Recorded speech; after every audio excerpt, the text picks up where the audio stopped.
뭔가를 좀 이렇게 헌신해서 무언가를 한다는 게 그냥 말은 쉬운데요. 뭔가를 해보려니까 또 맞춰야 될 것도 많고 별것도 아닌데 그냥 그걸 또 그죠?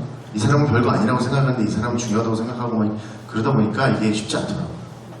그죠?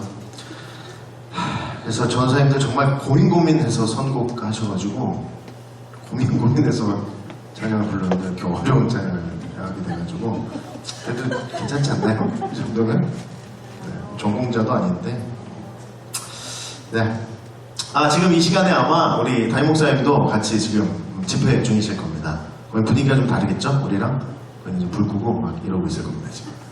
목사님 특유의 벗으시고 하시고 계시고 그러고 계실 텐데. 여러분들 그 기억나시는 대로 목사님 사역을 위해서도 함께 기도 부탁드리겠습니다. 제가 오늘 여러분들과 같이 이렇게 말씀을 나누려고 되게 고민이 많았습니다. 그래서 제가 지금 계속 믿음에 대해서 수요일마다 여러분들에게 그 메시지를 준비해서 여러분들과 같이 나누고 있는데 오늘은 그래도 목회자 헌신 예배인데 또 이렇게 믿음에 대해서 또 이렇게 얘기하는 게 이상하지 않을까 고민했는데 뭐 목회자도 사람이고 그죠? 네. 여러분과 똑같다고 생각해요. 저는 오히려 좀 모자르니까 목사를 시키지 않으셨나 라는 생각을 해요. 목사인데 가끔 교회 오기 싫을 때가 있는데 제가 목사 아니었으면 진짜 교회 안 다녔을 것 같은 생각이 들어요. 그래서 오늘 말씀에 부딪혀 라는 그 말씀을 가지고 여러분과 함께 나누겠습니다. 오늘 제가 한 5년 전에 군인교회에 있는데 거기에 이제 초등학생이 한 6명 정도가 왔었어요. 그 군인 자녀. 군 자녀는 군인 그 장교들의 보통 자녀인데 초등학교 6학년짜리가 와서 저한테 얘기했습니다. 그래도 그 목회자 하면 똑똑해 보였나 봐요. 교회에서 앞에서 나와서 말하는 걸 자기 어머니 아버지가 들으니까 얘가 볼 때 목회자는 똑똑하고 다 아는 것 같이 생각이 들어서 저한테 수학 문제를 가지고 왔어요. 제가 속으로 이런 생각했습니다. 6학년이고 초등학생 문제 뭐 그거 야 와 그래서 탁 피고 문제를 이제 뭐 탁 폈습니다. 그래봤자 이제 초등학교 6학년이니까 간단하니까 폈는데 문제지를 보니까 문제집이 이렇게 돼 있습니다. 문제지에 난이도가 적혀있는데 상, 중, 하가 써있는 거예요. 근데 이 상이 적혀있는 문제는 뭐냐면 그 수학 올림피아드 출전한 문제라고 써있는 거예요. 그러나 두렵지 않았어요. 왜냐면 검색하면서 하면 우리가 이거 못 풀겠냐 우리 하면서 하자 그리고 앉혀놓고 1분을 같이 앉아 있었습니다. 문제를 이제 읽었어요. 첫 문제를. 속으로 이런 생각이 들었어요. 어렵다. 나 이거 할 수 있을까? 라는 생각이 막 들기 시작했어요. 그러면서 이런 생각을 하게 됐어요. 내가 지금 수학을 모르는 게 아니라 국어를 못하고 있구나를 깨닫게 됐어요. 문제를 이해를 못해서 뭘 물어보는지를 모르겠는 거예요. 읽어보는데 지금 문제가 뭐야? 이게 되는 거예요. 그러면서 야, 이게 문제가 뭘 원하는지 내가 잘 모르겠으니까 자꾸 말도 안 되는 소리를 서로 계속 했거든요. 얘도 모르고 나도 모르니까 막 계속 싼소리 하다가 집에 갔는데 그날 이후로 그 아이는 저에게 더 이상 문제를 물어보지 않았습니다. 그래서 이 어려운 문제가요, 뭐가 문제냐면 그 문제가 뭐가 문제인지 모를 때 그게 진짜 큰 문제더라고요. 더 심한 풀기 어려운 문제보다 그 문제가 뭘 요구하는지 모를 때가 가장 큰 문제더라고요. 심각한 상황. 더 심각한 건 그게 문제인지 아닌지 모를 때. 이게 뭐 그거 중요하냐. 이렇게 넘어가 버릴 때죠. 우리의 삶도 그렇죠. 시험, 한나, 어려움, 고난, 고통 우리 삶에 분명히 있죠. 계속해서 나타납니다. 하나 가면 하나 오고 복합적으로 올 때도 있고요. 아무것도 없어 보이지만 분명히 존재할 때가 있다는 거죠. 여러분 그럴 때 우리들 다 난이도가 있죠. 처음 그 문제가 확 다가왔을 때 내가 그 문제 속에 있을 때는 난이도가 무조건 최상이죠. 그죠? 죽을 것 같잖아요. 이거 안 끝나면 나 인생 이제 끝나는 것처럼 막 심각하잖아요. 근데 그 문제에서 빠져나오면 아니면 어떻게 해결이 되면 아니면 어떻게 적당히 덮어둘 수 있게 되면 그때는 난이도가 확 내려가죠. 심지어는 그리워할 때도 있죠. 그죠? 남자들 죽을 때까지 군대 얘기한다면서요. 죽기 직전까지 군대 갔다 온 얘기한다면서요. 군대 안에 있을 때 정말 죽을 것 같잖아요. 그죠? 내일이 있나? 군대가 안 끝나갈 것 같고 이러는데 제대하고 나서 제대하는 날부터 군대 얘기 시작하거든요. 계속 그 얘기를 그리워하듯 한단 말이에요. 문제 안에 있을 때 그 문제의 난이도가 최상이었는데 그 문제를 벗어날 때 오히려 그리워하고 아니면 그 문제가 아무것도 아닌 것처럼 난이도가 확 떨어질 때를 우리가 인생을 살다 보면 경험한다라는 것이죠. 아무리 힘들어도 그 안에서만 있지 않으면 그 문제 안에 있지만 않으면 우리는 그걸 그냥 지나버린 일이 되어버린다라는 것이죠. 여러분 어려운 문제는 다 지나갈 수 있습니다. 당할 때는 힘들죠. 근데 지나고 나면 별거 아닌 것 같을 때가 있어요. 그렇죠? 여러분도 그럴 때 있으셨죠? 저보다 오래 사셨으니까 잘 아실 거 아니에요. 여러분 당할 때는 치명적인 것 같아요. 근데 지나고 보면 그냥 할만했던 일이라고 기억될 때가 있어요. 그죠? 이런 문제들은 이렇게 비슷한 구조를 가지고 있는데 뭐냐면 정말 경계하고 나에게 치명적인 상처나 아픔과 아주 무서운 일을 당할 수 있는 그런 문제들은요, 그 순간에는 바로 문제인 줄 모르고 지나가게 됩니다. 내가 지금 문제를 겪고 고난을 겪고 있다고 느끼지 못하는 상태다라는 거죠. 오히려 나에게 시험이 없다고 생각되는 그 순간, 그 삶이 편하고 지금이 좋다라고 느끼는 그 삶의 순간이 오히려 더 치명적이고 위험한 순간일 수 있다라는 것이죠. 여러분 오늘 말씀이 우리가 읽었던 이 신명기 말씀이요 그 이야기를 하고 있습니다. 신명기의 신자가 다시 신자라고 하는데 다시 하나님의 말씀을 되새기는 그 모습이에요. 오늘 신명기에서는요 광야의 시험을 통과한 사람들에게 하나님이 말씀으로 다시 살도록 도전시키는 내용들이 주를 이루고 있습니다. 근데 여러분들 우리가 광야에서 살아본 적이 없어서 혹시 또 체험을 하신 분들은 있을지 모르니까 광야에서 살아본 적이 없으니까 그들이 얼마나 힘들었을지 그러니까 말로는 힘들었다 그러는데 그게 도대체 어느 정도의 난이도였는지 우리 생각을 감이 잘 안 온다라는 거죠. 그래서 그냥 저도 이것에 대해 고민하다가 도대체 사막에서 계속 오래 여러 명이 산다는 건 그리고 몇십 년을 산다는 건 어떤 어려움이 있을까를 고민하다가 그냥 1차원적으로 생각해 보니까 이거예요. 무엇이든지 부족한 시간이에요. 무엇이든지 그게 물이든 옷이든 먹을 것이든 서로 사람과의 관계든 하여튼 모든 게 부족한 시간이에요. 그게 광야의 시간이다라는 거죠.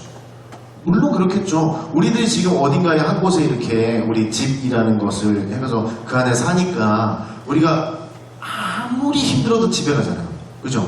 저도 집이 양재동인데 지금 예배 끝나고 교회에서 자고 내일 새벽기도 하는 게 무엇로보다 이득인데 집에 가잖아요. 왜 그래요? 그죠? 그죠? 집이니까 가는 거잖아요. 안정되니까. 근데 이 사람들은 그런 장소가 없었다는 거죠. 안정되게 어딘가에 갈 수 있는 상황이 아니었어요. 계속해서 불안한 상태였다는 거죠. 그 안정감이라는 그 감정마저도 부족한 상태. 그러니까 광야에 있다는 건 모든 게 부족한 상황이다라는 거죠. 그리고 나서 하나님의 말씀이 오늘 말씀 이런 말씀이 있습니다. 기억하라 라고 이야기하고 계십니다. 기억하라. 40년 동안 고난과 어려움 주셨으면 이제는 그 이후로 이제 복된 말씀 주시고 잘 될 거야. 근데 이제 잘 먹고 잘 살아. 평안할 거야. 나의 복을 누려. 이런 말씀이 나와야 되는데 기억하라라는 거죠. 광야 동안 40년을 위로하시기보다는 그 광야 시간을 더 기억하라라는 거예요. 그걸 잊지 않기를 바라고 계신다는 거죠. 이건요, 앞으로 그 사람들에게 닥쳐올 시험과 환난이 지금보다 더 큰 것을 예고하는 말씀입니다.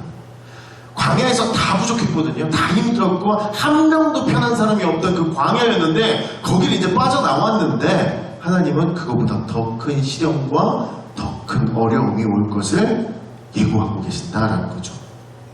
그리고 이렇게 얘기하십니다. 오직 하나님의 말씀으로만 살게 해주십니다. 말씀으로만 산다는 것. 굉장히 은혜된 모습이잖아요. 말씀대로 산다는 게 얼마나 은혜스러운 말이에요. 우리는 막 감동하잖아요. 그런데 말씀대로 살게 하실 거면 만나를 주시면 안 됐습니다. 그죠? 하나님 말씀만 하셨어요. 아침이다 모여라. 예배드리면 배부르고 이랬어야 되는데 하나님 만나 먹을 거는 주면서 말씀으로 세상을 살아야 된다고 인생을 살아야 된다고 이야기하고 있어요. 떡으로 사는 게 아니라 하나님의 말씀을 사는 것이라고 계속해서 가르치고 있다는 거죠. 더 더 내려가면 우리가 읽지 않았던 11절에 이런 게 있습니다. 잊어버리지 말고 섬겨라 라는 단어도 나와요. 그러니까 그 삶의 환경은 광야 자체가 환란이고 고난이고 어려움이고 문제인데, 역사적으로 보면 광야의 시간들은 광야의 훈련 후에 가나안 정복 전쟁이 막 이렇게 막 일어나잖아요.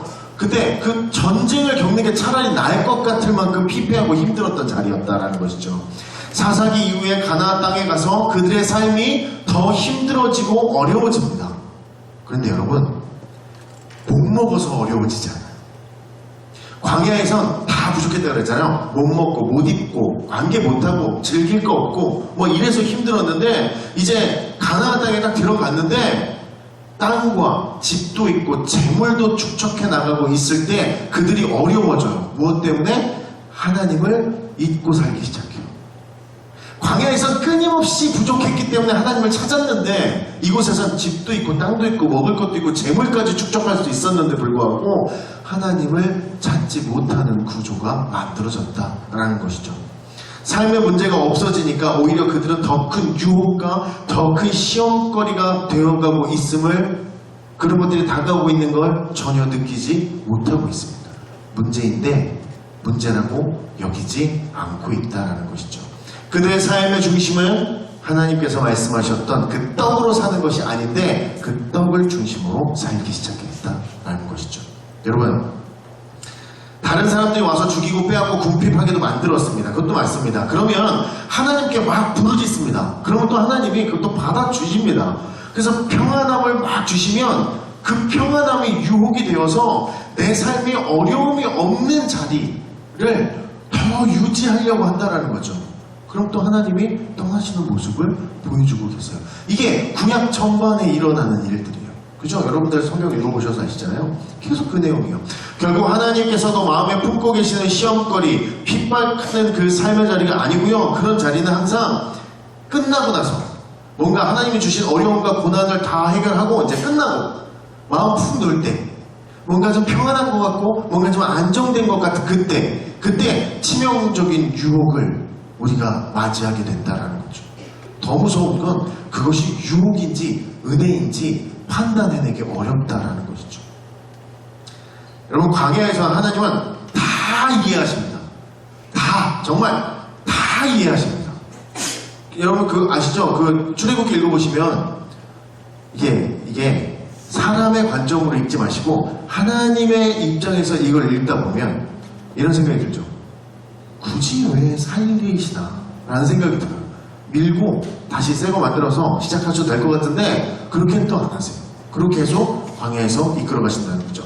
가나안에 들어가고 나면 더 복을 주시고 더 큰 여유 있는 생활을 유지하는 것이 아니라 뭐예요?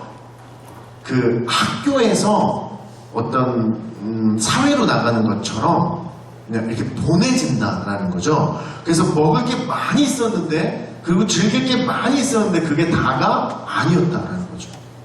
여러분, 우리 삶에도 마찬가지죠. 우리는 이러죠. 문제를 만나서 막 힘들 때 사실 그 문제만 힘들지 다른 거 괜찮잖아요. 그렇죠? 그 문제만 해결되면 내 인생 괜찮을 것 같잖아요. 그래서 우리가 그거 죽도록 기도하는 거 아니에요. 앞에서 여러분 이러면 안 되는데, 제가 새벽기도 지금 한 이틀 이렇게 했잖아요.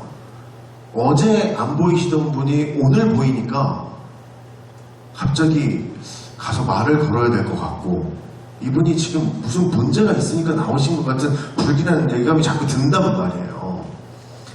그 어려움이 있으니까 하나님을 찾는 거예요. 괴로운 상태니까 하나님을 찾는다고. 제가 지난번에 말씀드렸죠. 군 부대도 똑같아요.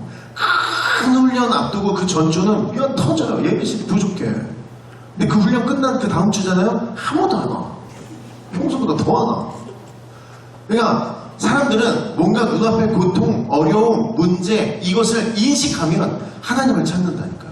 근데 그 문제라고 인식을 안 하면 자기도 모르게 느슨해져요. 그래서 우리가 흔히 복 받았다라고 말하는 그 일들이 우리 삶에 나타나면 우리는 안심하고 편안하죠. 그때가 유혹인지 은혜인지 고민할 수 있어야 돼요.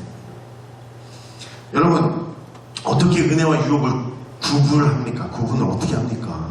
이게 쉬운 일이 아닐 건데 분명히 그렇죠?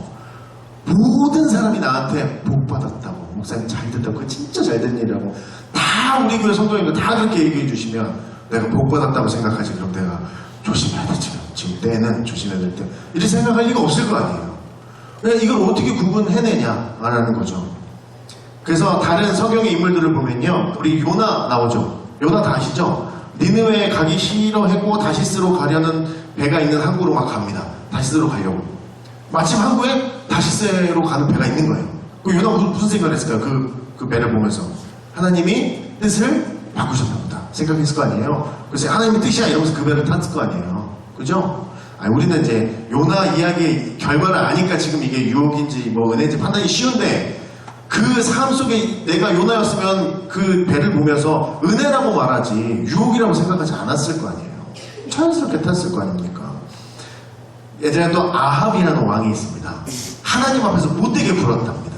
근데 이 왕이 3년 정도 전쟁 후에 전쟁이 없어서 편안한 상태였대요. 그러니까 다시 전쟁을 하고 싶은 마음이 조금 교만이 살짝 올라왔어요. 근데 이때 여호사밧 왕이 와서 야 우리 같이 합쳐가지고 치면 우리 이겨고 하자 얘기를 해요. 둘이 합치면 뭐 문제가 없으니까 전쟁을 하려고 딱 하는데 여호사밧이 이렇게 말합니다. 야 제사장한테 한번 물어는 보자. 그래서 물어봐요. 400명의 선지자가 모두 하나님이 아합이 이긴다고 얘기합니다. 근데 여기서 또 이제 의심이 많은 우리 여호사밧 왕이 선지자가 이게 다냐? 하나 있다, 하나. 진짜 꼴보기 싫은 선지자가 하나 있다. 왜 꼴보기 싫냐면 한 번도 좋은 말을 한 적이 없는 선지자예요. 하나 있다. 누구냐? 미가야라는 선지자가 있는데 그래 한번 들어보자. 그러니까 이렇게 얘기해요. 악한 영을 선지자에게 불어넣어 이긴다고 하고 아합이 전쟁을 하게 했습니다. 질 거라고 얘기한 거예요. 질 겁니다. 이렇게 얘기해서 혼자. 다른 선지자가 미가야 따기를 쳤다고 합니다. 이게 뭐 보통이 아니죠. 그 여러분 우리가 만약 여러분이 아합 왕의 자리면 옆나라 왕이 와서 합쳐서 싸우자고 하고 400명의 선지자가 이긴다고 하는데 한 명, 항상 이상한 말 했던 한 명, 그 사람이 진다고 얘기하면 우리가 그걸 유혹으로 느끼겠냐는 거예요. 그 은혜의 자리다. 우리는 모두가 오케이 했으니까 우리 이긴다. 이렇게 생각하지 않겠냐라는 거죠. 요즘 세상에 말하면 이런 거예요. 여러분들 길을 막 가고 있는데 어디 갈 데가 있어서 막 가는데 누가 여러분을 붙잡았어요. 그러면서 여러분이 얘 과거를 다 맞춰. 지금 상태를 다 맞춰. 본 적도 없는 사람인데 여러분의 마음 심리 상태까지 다 꿰뚫고 있어요. 그 사람 딱 얘기했는데 그러더니 그 사람이 이렇게 얘기해요. 교회에 더 이상 나가시면 안 됩니다. 그럼 여러분 어떻게 하시겠어요? 물론 여기 계신 분들은 관심 없죠. 그럼 교회 가는데 무슨 상관이야. 우리 믿음이 좋으니까 괜찮은데 조금 믿음이 힘든 사람들은 그런 상황을 맞이하면 교회를 갈 생각을 안 한다는 거예요. 여러분 이게 은혜인지 유혹인지 구분해낼 수 있는 것은 단 한 가지입니다. 여러분 그 신명기 13장 2절에 이런 말씀이 있습니다. 너희 중에 선지자나 꿈꾸는 자가 나타나서 그가 말하는 이적과 기사가 이루어지고 하나님의 경고죠. 우리들 가운데 선지자라고 하는 사람들이 기가 막힌 이적을 보이려고 하고 그 기가 막힌 이적들이 우리 눈앞에 딱 나타나면 마음이 혹할 수는 있습니다. 그죠? 막 어마어마한 막 놀라운 일들이 우리 눈앞에 펼쳐지면 우리는 그것에 대해서 마음이 흔들릴 수 있어요. 그러나 하나님이 내가 그런 삶의 자리로 나가는 것을 그 기뻐하실지 기뻐하지 않을지에 대한 고민이 있어야 된다는 거예요. 여러분 40년 광야 생활을 했어요. 하나님의 기적으로만 40년을 버텨냈습니다. 하나님의 기적이 아니면 그거 어떻게 버텨내요? 40년 하나님의 기적으로만 훈련됐습니다. 목표는 명령을 지키는지 아닌지, 오늘 말씀에 나온 것처럼 하나님의 명령을 지키는지 아닌지예요. 광야의 기적들은 기적의 의미가 있는 게 아니고 떡으로 사는 게 아니라 하나님 말씀으로 살기를 원하시고 계신 그 하나님의 뜻이 중요했던 광야의 시간이에요. 우리는 광야의 시간을 보면서 뭐라고 얘기합니까? 아 이렇게 훈련 잘 받았으니까 이 사람들 이제 나가면 잘 살 거야. 우리 쉽게 이렇게 얘기해버리죠. 광야에서 고생한 것이 중점이 아니고요. 하나님의 말씀대로 살고 있느냐 아니냐 그것을 잘 지켜내느냐 지켜내지 못하느냐가 오늘 광야 생활 중점이라는 것이죠. 여러분들 우리 많은 선지자들이 나와서 거짓과 이적을 막 보여줘, 우리한테. 그죠? 우리 교회에 갑자기 누가 와가지고 막 놀라운 일을 막 해요. 막 예언하는데 막 다 맞고, 막 그 사람이 손대면 막 아픈 거 다 낫고, 막 이러면 우리 혹할 것 같죠? 그럴 것 같으세요? 병이 나은 사람 병이 나아서 기쁘겠지만 그 사람에게 모든 걸 그러지 않아요. 혹한다고 그 사람이 말하는 거에 다 우리가 지금 얼마나 똑똑한데? 안 그래요? 절대 그러지 않습니다. 만 흔들릴 수는 있다는 거죠. 그게 유혹인지 은혜인지 고민을 할 수 있을 만큼의 수준까지 우리가 신앙을 성장시켜야 한다라는 거예요. 여러분, 막 믿음이 좋은 것 같은 사람들이 와서 막 떠드는 것보다 만약 세상의 방식으로 성공하는 사람, 마치 교회에서 말한 대로 사녔더니 큰 돈을 벌 수 있는 방법을 누가 딱 말을 하면 그럼 이제 진짜 흔들려요. 그때부터 병이 나는 것보다 그건 정말 흔들려. 그죠? 왜냐면 이거는 성경적인 것 같잖아요. 성경적으로 정당하게 하나님이 원하시는 방식으로 돈을 버는 것 같아서 혹 한단 말이에요. 우리는 이걸 기가 막힌 방법이라고 막 기뻐할지 아니면 이게 유혹의 자리일지도 모르니 고민해 봐야겠다라고 생각할지, 요나도 마침 다시스로 가는 배가 있었으니까 니느웨로 가라고 하나님이 했는데 라는 고민을 했었어야 돼요. 그 배를 타기 전에 그래도 하나님이 니느웨로 가라고 했는데 라는 마음이 들었어야 된다는 거죠. 하나님의 말씀을 돌아서 보면 내가 이 일을 주실 일이 없을 거야 라는 판단이 섭니다. 요나에게 다시스는 뜬금없는 곳이에요. 왜 가요 갑자기? 그 배가 거기 하나님과 아무런 연관이 없는 장소인데, 근데 거기를 하나님의 뜻을 돌린다고 다 타버린다는 거죠. 그러지 말고 하나님의 말씀을 돌아보아야 했어야 된다는 거예요. 아합이 아무리 400명이 이긴다 그래도 자기 자신을 하나님 앞에 돌아봤으면 승리를 하게 하실 리가 없다라는 결론이 나왔어야 합니다. 그는 하나님 앞에 못되게 굴었던 사람이니까. 아합이 그나마 하나님께 죄송하기는 했나 봅니다. 그래서 그 왕의 옷이 아닌 평상복을 입고 전쟁에 나갔다라고 적혀있다고 합니다. 여러분, 사실은 전쟁을 하면 안 됐죠. 근데 그들은 했다라는 것이죠. 세상에 많은 사람들이 세상적인 방법으로 성공을 막 해요. 그죠? 흔히 말하는 성공의 자리 막 가요. 부럽습니다. 근데 이 현상과 나의 삶의 모습에 시선을 막 빼앗기시면 우리는 제대로 된 신앙을 해내기가 어렵습니다. 이것들의 유혹인지 은혜인지 구별해내려면 한 가지 방법인데, 오늘 제목처럼 말씀에 부딪히면 그것들이 가능합니다. 말씀에 부딪혀서 그것들을 바라보면 우리가 유혹인지 은혜의 자리인지 판단해낼 수 있습니다. 제 전도사 때 청년을 담당했었는데요. 가끔씩 남자 청년이 심각한 표정으로 상담을 신청합니다. 교사님, 상담을 좀. 그래, 원하거든요. 그 나이 때는. 그래, 누가 좋냐 물어봅니다. 그러면 청년부 어떤 자매가 하나님이 저에게 이제 주시겠다고 기도하던 중에 제가 환상을 봤습니다. 그래, 너 참 대단하다. 나도 못 보는 환상도 보고. 그래, 가라, 기도해줄게. 가요. 한 이틀쯤 있다가 또 다른 남자 청년이 옵니다. 그것도 제가 똑같이 얘기하죠. 그래, 누구니? 그 청년이 얘기합니다. 어떤 자매가 들어왔습니다. 여러분, 제 상황에 계속 그와 마주치게 했고 그 자매하고 오래 얘기하게 하셨습니다. 그래, 가라. 저는 이때부터 기도해야 됩니다. 왜냐하면 그 자매가 똑같은 사람이에요. 막 기도해야 돼, 막 심각하게 기도해야 돼. 이때부터 둘 중에 하나는 거짓의 영인데 이걸 판단하기가 어렵다는 거죠. 여러분, 지금 기도하고 응답을 몇 번 만나고 내 삶의 환경과 조건들이 이래서 그것이 맞다고 우리는 쉽게 결정을 해내요. 그 가운데에서도 말씀에 부딪혀야 된다는 거죠. 말씀으로 나를 돌아봐야 돼요. 그래야 그것이 은혜인지 그것이 유혹인지 판단해낼 수 있다는 거예요. 예수님이 이거를 잘하셨습니다. 우리 목사님 통해서 우리 그 시험에 대해서 이야기 오해회 때 많이 들었었는데, 예수님도 주신 말씀을 통해서 시험을 이겨냅니다. 근데 이게 대단한 거예요. 하나님의 아들이시거든요.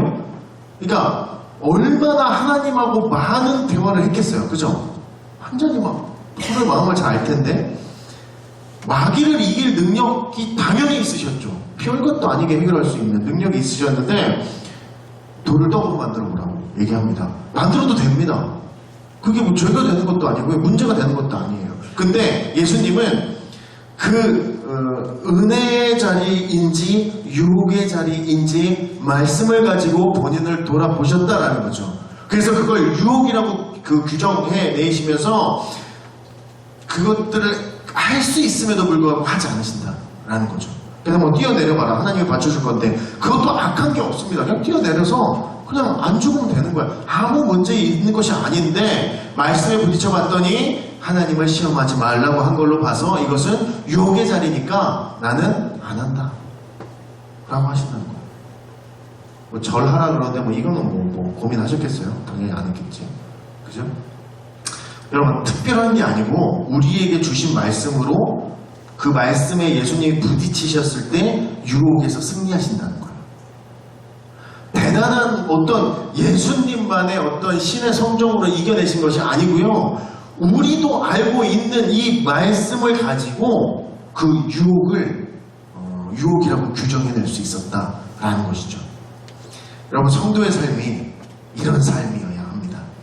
너무 어려운 상황에 놓인 분들은 이 얘기 들으면서도 그게 지금 말이냐 뭐냐 난 지금 내가 얼마나 힘든 줄 아냐 이러실 수 있겠지만 시간이 지나면 난이도는 상에서 하로 떨어집니다. 더 치명적이고 더 위험하고 더 문제인 것은 내가 아무 문제가 없다고 생각할 때 바로 그때다라는 것이죠. 아무 근심이 없고 편안하고 은과 금이 마치 내 손으로 얻은 것 같은 그 순간에 내가 깨어 있어야 된다라는 것이죠. 세상 사람들도 이거 알죠? 야, 잘 될 때 조심해야 돼. 한 번에 된단 말이야. 잘 될 때 조심해야 돼. 그 사람들도 알아요. 왜요? 경험했으니까. 여러분 항상 말씀에 부딪히면서 내 앞에 문제들을 바라보셔야 됩니다. 내 앞에 어떤 상황이 펼쳐지면 그 말씀에 나를 부딪혀야 합니다. 말씀으로 볼 때 이 일이 유혹인지 아니면 은혜인지 판단해내셔야 합니다. 우리는 평안한 삶이 우리가 편안하게 사는 그 삶이 말씀으로부터 부딪혀서 규정되어야 되는 삶이라는 것을 생각해내지 않습니다. 돈 벌 일들, 돈을 써야 될 일들, 축하받을 일들, 서로 즐길 수 있는 일들로 우리를 유혹하고 불러내죠. 근데 우리는 그것을 유혹인지 은혜인지 고민하지 않고 나아갑니다. 여러분 평안하고 행복할 때 더 도전하고 주님께 나와야 나의 교만을 누를 수 있습니다. 그래야 이것이 하나님의 은혜였구나를 깨달을 수 있다는 것이죠. 그래야 난이도가 상인 것 같은 그 고통 속을 이겨나갈 수 있다는 것입니다. 여러분 내 삶에 어려움이 잘 없으십니까? 뭔가 일상교회 다 섬기기 시작하니까 그리고 또 막 일상교회 뭔가 막 변하고 일상 공동체가 분위기도 변하고 문화도 달라지니까 뭔가 이제 와 우리 그 집이 내 가정이 내가 잘 되는 것 같다. 좋은 말이에요. 그러나 내가 은혜의 자리에 놓여 있는지 그것이 나에게 유혹으로 작용하는지는 말씀을 통해서 나를 돌아보아야 합니다. 여러분 내 삶에 어려움이 다가오지 않고 평탄하다는 것은 그것이 유혹인지 그것이 은혜인지를 고민해야 된다는 것은 이런 것입니다. 주일날 오후 또는 주일날 낮에 예배 후에 사람이 만나서 지난주 어떠셨어요? 라고 물어봤을 때 지난주 뭐하고 살았는지 기억이 안 나면 내가 말씀에 부딪히며 살지 않은 겁니다. 더 재밌는 얘기 드릴까요? 지난주 담임 목사님 설교 제목과 본문이 기억나실 거예요. 그죠? 웃지 마세요. 난다고 하세요. 목사님 들으면 얼마나 슬퍼하시겠습니까? 여러분 그 말씀대로 내가 한 주 동안 살겠노라고 약속한 거예요. 하나님과 약속한 거예요. 그래서 내가 그 말씀대로 일주일 동안 살아냈으면 내 기억 속에 있어요. 왜? 은혜로 다가왔으니까. 분명히 내 머릿속에 남아있어요. 주일날 만나서 대화 나누면 그 얘기부터 나와야 돼. 정상적인 거죠. 여러분, 나에게 주어진 기회들이 유혹입니까? 은혜입니까? 이 모든 것을 말씀에 부딪혀서 반드시 하나님의 뜻을 알고 그 다음에 하나님 뜻대로 살아가는 믿음의 모습이 우리 일상교회 공동체 안에 분명하게 나타나야 합니다. 이것이 신앙의 성숙이고 1세기 기독교인들이 자주 행했던 모습 중에 하나입니다. 그리고 여러분, 말씀을 연결해서 은혜와 유혹을 확인한 후에 말씀에 연결된 믿음의 일들을 바라보면서 그 일들에만 막 매진하는 우리가 되어야 된다는 것이죠. 세상 사람들은요, 우리를 보고 뭐라고 얘기할지 모르겠으나 우리는 하나님 앞에 계속해서 확인해 나가는 거죠. 하나님, 내가 이 사람을 만났습니다. 이 사람 유혹입니까? 아니면 이 사람 통해서 주실 은혜입니까? 하나님, 제가 지금 어려운 문제 안에 들어와 있습니다. 너무 해결이 안 될 것 같습니다. 그리고 이제 마치 우리 가정이 또는 우리 내가 하고 있는 일이 아니면 내가 고민했던 어떤 문제들이 다 깨어지고 산산조각 날 것 같습니다. 이게 은혜입니까? 유혹입니까? 를 담대하게 물을 수 있는 것. 이것이 신앙하는 사람의 그 장점이고요. 크리스찬의 강점이다라는 것이죠. 그래서 흔들리지 않는 크리스찬들의 가장 큰 힘은 모두가 400명이 왔다고 이긴다고 할 때 진다라고 말할 수 있는 용기입니다. 말씀을 부딪히면 모든 게 정확히 보입니다. 여러분의 인생이 하루하루 매 시간 매 초 여러분들이 계속해서 눈앞에 나타나는 이 상황들을 하나님께 묻고 되물어서 은혜인지 또는 유혹인지 쉽게 결정해내고 하나님의 방법을 잡는 저와 여러분 되었으면 좋겠습니다.